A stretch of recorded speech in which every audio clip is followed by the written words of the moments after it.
And this is something you know well. I mean, you prosecute these cases or you research these cases on a regular basis with massive payouts.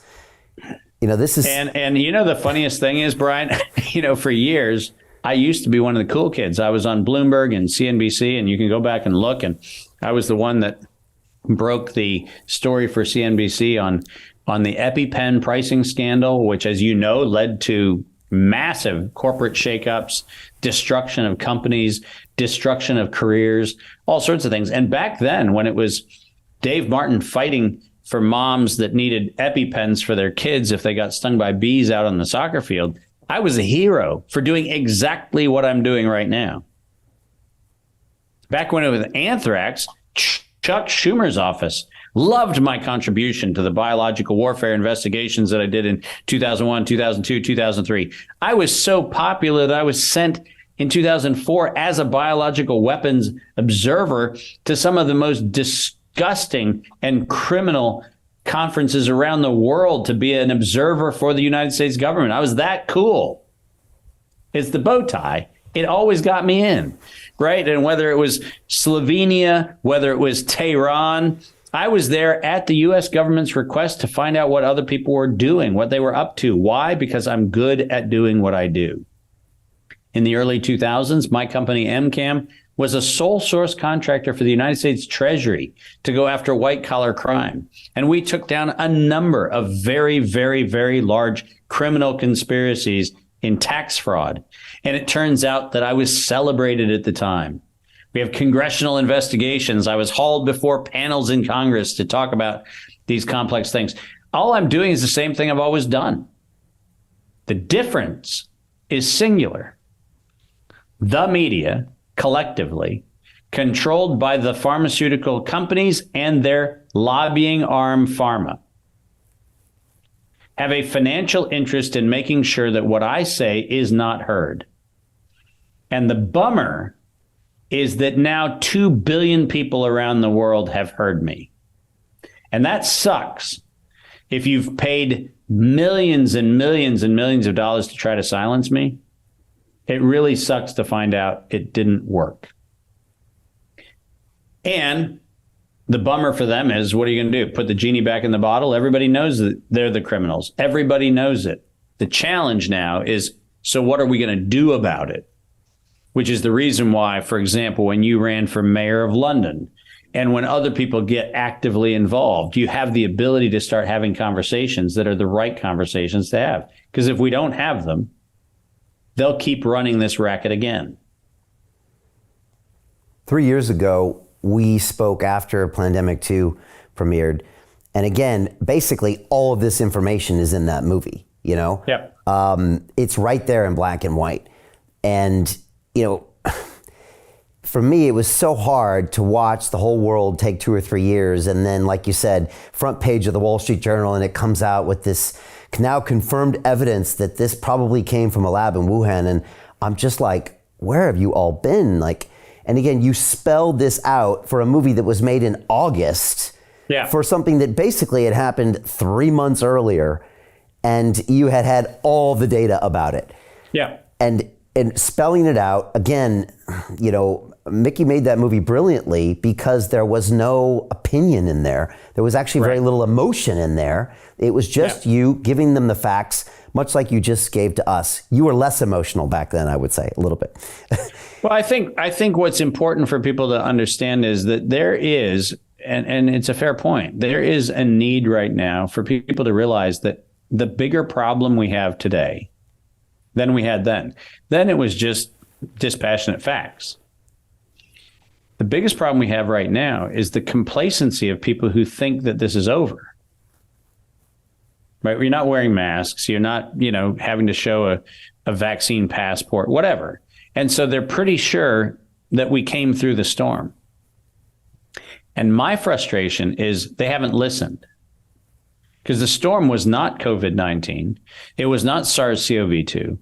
The storm was a public sector writ large that is a criminal racketeering organization that will stop at nothing, including the murdering of its own citizens, to advance a profit agenda as stated by the criminal conspirators themselves. And I am very upset that, to your point, nothing about what I've said has changed. That's the nature of facts. They don't. By the way, it's also the nature of science. I can quote a 1965 article and say that was the science in 1965. Now, does it advance? Yes. Are our insights changing over time? Absolutely. But it doesn't rewrite itself, right? We can't make masks good for you one day and bad for you another day and then good for you the next day. That's not how the world works. That's how criminal mind control operations work. It's not how the world really works. You brought up an interesting point. The fact of the matter is, we all know in the capital markets that if you bet long enough, if you're a large corporation and you know you can influence the directions of what politicians are going to do and you know what they're going to approve, you can have a secular long bet and hold your breath for a while because you know inevitably you're going to win. Why? Because you not only stacked the deck, you built the table inside the casino you built, inside the state that you legalized gambling in. The reason why you know you're going to win is you're the house. You're going to win. And that's just the nature of this particular animal. And in this case, the pharma lobby knew that just a matter of time, buy off, intimidate, blackmail enough politicians, you'll get enough of them so that when you have somebody like, I don't know, Rand Paul saying he's going to do an investigation into Anthony Fauci, Rand Paul can do an investigation, call him before Congress, have him multiply lie to Congress. And Rand Paul never, in any of his cross-examinations of Fauci, ever has placed the October 2014 letter in front of Anthony Fauci saying, your organization, Mr. Fauci, in October 2014 authorized the gain-of-function research to keep going at the UNC Chapel Hill as evidenced by the letter from NIAID. And you just swore under oath to Congress that you never funded gain-of-function research. How on earth do you explain the letter from your organization that says Ralph Barrick's coronavirus research was subject to the gain-of-function moratorium? How do you explain the letter? And you know why Rand Paul won't actually do that? And why no prosecutor and why no elected official, including Ron Johnson, including all of the alleged investigators who are allegedly investigating coronavirus, the reason why they will not put the evidence in front of the camera so the public can see it is simple. Fundraising. That's it. Because if the American people saw the letter I'm referring to and listened to Anthony Fauci's testimony, we've never funded gain-of-function research, where it is quite literally his letter on his letterhead saying gain-of-function research on coronavirus, which gave rise to that convenient 2016, the Wuhan virus is ready to hit the public, we would have a different conversation, but we're not having it because the House wins. And that's fundraising for Rand's next campaign, which is paid for by the pharmaceutical industry. So this is a mock trial. Again, something you're very familiar with for the last 2 decades, where you would investigate things, they would put people on trial, and nothing ever happened. So it's a big show. And there's not a shred of justice that the public should expect, because justice is not the objective. The theatrics are the objective, and I can assure you that Rand Paul has used his fight with Fauci as a great fundraising technique. But guess what? Investors will respond if they see profit at the end of the process. It's not just about coronavirus. It's about Rand Paul raising money for his next campaign. So Jim Rickards has just recorded a video that's not available to anyone in the public, and he's going to be talking about how this upcoming recession is going to be fast, it's going to be bloody, it's going to be nasty. But at the same time, he's going to show you how you can position yourself to profit from all of this chaos. Now, we've made this video only available to our viewers. Go to londonreal.tv/Jim.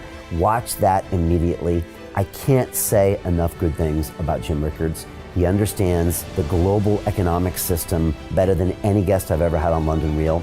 His predictions are almost uncannily true, and you can learn how to profit from his vision, from his expertise, and his understanding of economics. So go to londonreal.tv/Jim or click the link below. It's an excellent, excellent look on what's going to happen in the future and how you can position yourself to profit from that. Jim is one of the best in the business, one of my favorite guests on London Real, and he's very, very good at predicting the future and showing us all to profit from it. So click the link, and I hope you enjoy.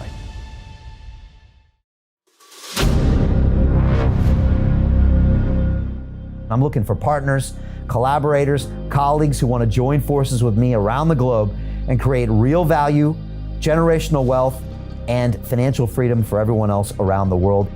Get involved in the cryptocurrency markets, get involved in the NFT markets. This is your moment. Life all comes down to a few moments. Don't let this pass. Now it's not too late. Next year's going to be too late. Ultimately, this is about freedom. That's the way I see it. This is about giving power back to the people and enabling billions of people worldwide to use the financial markets to improve their lives and those of their friends and their families and their communities.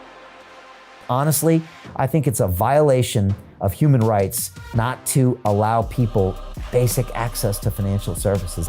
Because right now people are being kept in the dark, they're being robbed of education, and it's a travesty. And so I'm looking for people that want to join me and be a part of this solution. And that all happens inside the DeFi Academy. The gains my students are making are absolutely amazing. Double, triple digit gains in the first month alone. That's amazing. This will change your life. Now is the time to get involved. I'm gonna tell you exactly how my students in my academy made money in the last 30 days. I'm talking about real trading results. And let me just whet your appetite a little bit. Let me hit you with some numbers. I'm talking Brendan from New Zealand is up 68.77% on the month. Steve from Europe up 83%. Albert in Singapore up 169.9% on one single trade. I got Susan up 153% on her call options alone, also rocking 139% returns and 442% returns as well on individual trades. These are people that are changing their financial future in the last 30 days, but it's based on trading discipline.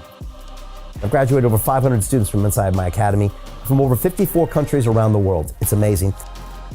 When it comes to crypto, DeFi, and blockchain, we love this space. We truly believe it's the future. This is down to our core. It's authentic to what we're doing, and everybody can tell through the camera because you can't make this stuff up. If you're watching me now, wherever you are, I implore you, take 60 seconds right now and join my academy. Apply today. Now you've got a chance. Life all comes down to a few moments. What are you gonna do?